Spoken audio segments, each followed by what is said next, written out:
Kidney के अमराज से परेशान मायूस लोगों के लिए खुशखबरी। No operation, no side effects, 100% result. R&S Unani pharmacy, first floor, Syndicate Bank, Bahadurpura X road, Hyderabad. अस्सलाम वालेकुम नाज़रीन, आइए नजर डालते हैं देश की राजधानी नई दिल्ली और उत्तर प्रदेश से कुछ खास खबरों पर।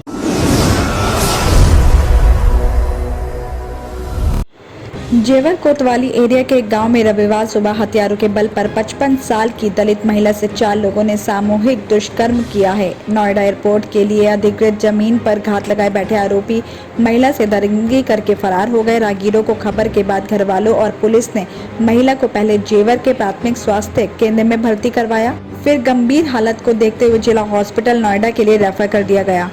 बताया जा रहा है कि महिला के निजी अंगों में गंभीर चोट और खून नहीं रुकने की वजह से उसका ऑपरेशन किया गया है। पुलिस ने महिला के पति की शिकायत पर गांव के ही एक नामजद और 3 अज्ञात आरोपियों पर केस भी दर्ज किया गया है, तो वहीं 5 संदिग्धों को हिरासत में लेकर पूछताछ भी की जा रही है।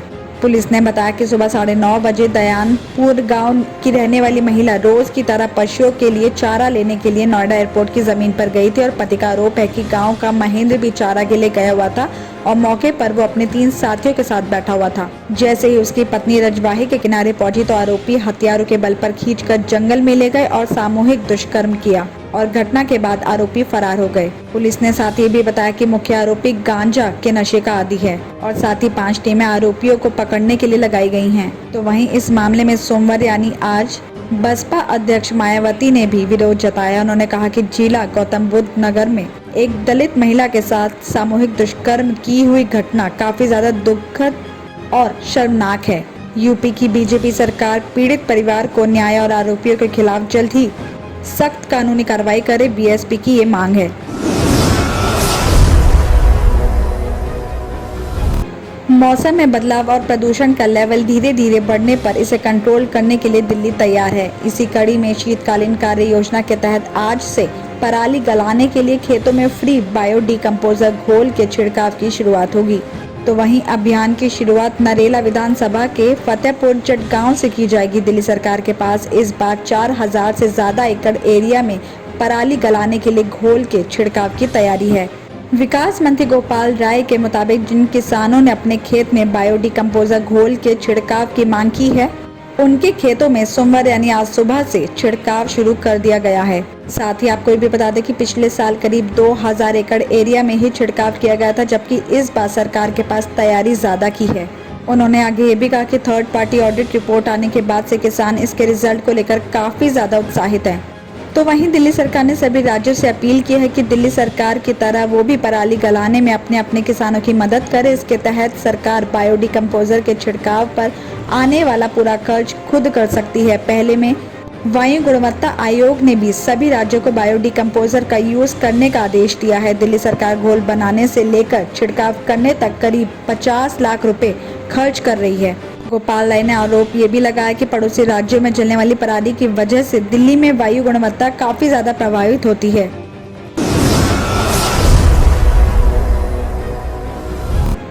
दिल्ली सरकार ने सोमवार यानी आज प्रदेश के सरकार स्कूल्स के लिए देश के मेंटर नाम का एक प्रोग्राम लॉन्च किया है। इस दौरान मुख्यमंत्री अरविंद केजरीवाल ने कहा कि दिल्ली के शिक्षा के एरिया में गजब की पॉजिटिविटी है। कुछ दिन पहले हमने देशभक्त पाठ्यक्रम और हैप्पीनेस करिकुलम की शुरुआत की थी।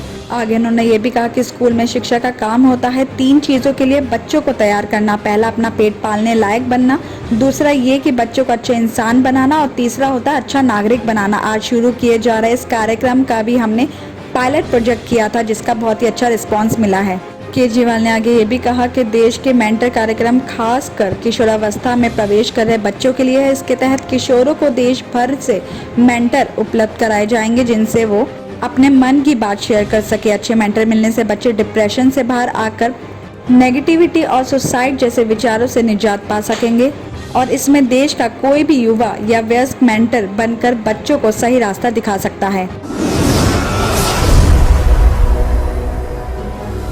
सोशल मीडिया ट्रोलिंग और हैशटैग से परेशान होकर एक्ट्रेस स्वरा भास्कर ने एक ट्विटर यूजर और यूट्यूब इन्फ्लुएंसर के खिलाफ दिल्ली के वसंत कुंज थाने में एफआईआर दर्ज कराई है। शिकायत के आधार पर पुलिस ने आईपीसी की धारा 354D, 509 और आईटी एक्ट की धारा 67 के तहत आपराधिक मामला दर्ज कर लिया है और पुलिस इस मामले की जांच कर रही है। आपको बता दें कि स्वरा ने शिकायत की है कि आरोपी सोशल मीडिया प्लेटफॉर्म पर कुछ ऐसे मैसेजेस वायरल कर रहा है जिससे उनकी गरिमा को ठेस पहुंचती है। इसके साथ ही स्वरा की एक फिल्म के सीन को जोड़कर कुछ हैशटैग भी चलाए जा रहे हैं। उन्होंने शिकायत की है कि उनके फिल्म का सीन सर्कुलेट करके उनकी इमेज खराब की जा रही है। किडनी के अमराज से परेशान मायूस लोगों के लिए खुशखबरी। R&S यूनानी फार्मेसी किडनी और गॉल ब्लैडर स्टोन के खात्मे का जरिया। अब UNI स्टोन कैप्सूल्स के जरिए खात्मा कीजिए।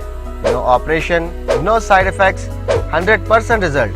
सिर्फ UNI स्टोन कैप्सूल से मुस्तहिक लोगों के लिए खुसूसी रियायत। फिर से पथरी न होने का मुकम्मल इलाज। दर्द, कॉन्स्टिपेशन और पुराने कब्ज से निजात पाइए। आज ही तशरीफ लाएं। R&S Unani pharmacy, first floor, Syndicate Bank, Bahadurpura X road, Hyderabad.